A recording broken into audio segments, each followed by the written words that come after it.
ቅዱሳን በጌታ በኢየሱስ ስም ሰላም ላችኋለሁ።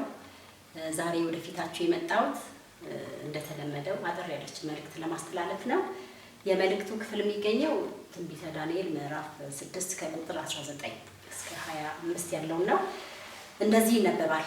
በነጋው ንጉሱ ማልዶ ተነሳ፣ ፈጥኖ ወደ አንበሶች ጉድጓድ ሄደ።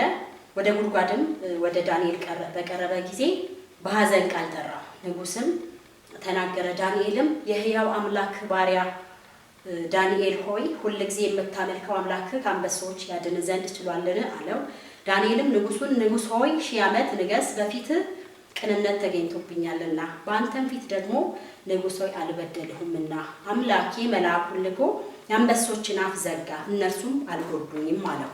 የዚያን ጊዜ ንጉሱ እጅግ ደስ አለው። ዳንኤልንም ከጉድጓድ ያወጡት ዘንድ አዘዘ።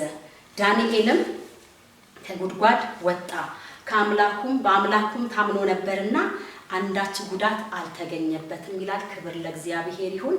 ዳንኤል ማን ነው? በጽድቅ የኖረ በጽድቅ ጉዳይ የተከሰሰና ወደ አንበሶች ጉድጓድ የተጣለ ዳንኤል ኃጢአትን ሰርቶ ጥፋት ተገኝቶበት በድካሙ ሳይሆን እግዚአብሔርን ስለወደደ እግዚአብሔርን ስላለ የጽድቅን መንገድ ስለመረጠ በአንበሳ ጉድጓድ ውስጥ ያደረ ነውና ያ በአንበሳ ጉድጓድ ውስጥ የማደሩ ሌሊት ያ አስቸጋሪ ሌሊት ያ አስቸጋሪ ሰዓት እስኪያልፍ ድረስ እግዚአብሔር አምላክ ዝም አለ።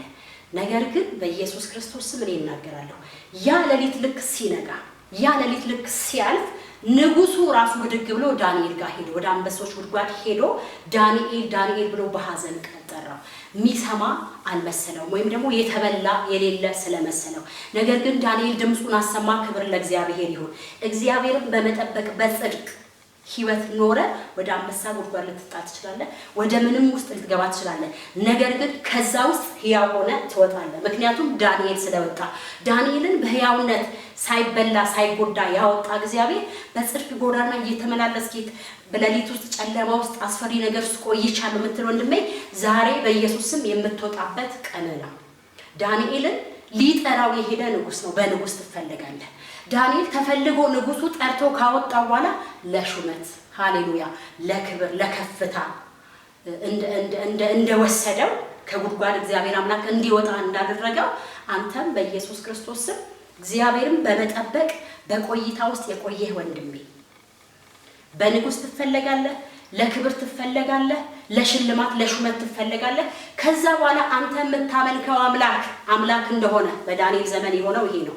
ከዚህ በኋላ በግዛት ያላችሁ ህዝቦች ሁሉ የዳንኤልን አምላክ እንድታመልኩ ብሎ ንጉስ አዋጅን እንዳስቀየረ በኢየሱስ ስም ባንተም ዘመን የኢየሱስ ጌትነት ተነግሮ ታላቅነቱ ተነግሮ ቅድስና ጉልበቱ ተነግሮ በከፍታ ላይ የምትኖርበት ዓመት ነው። በኢየሱስ ስም ላመነ ሆነ። ተባረክ።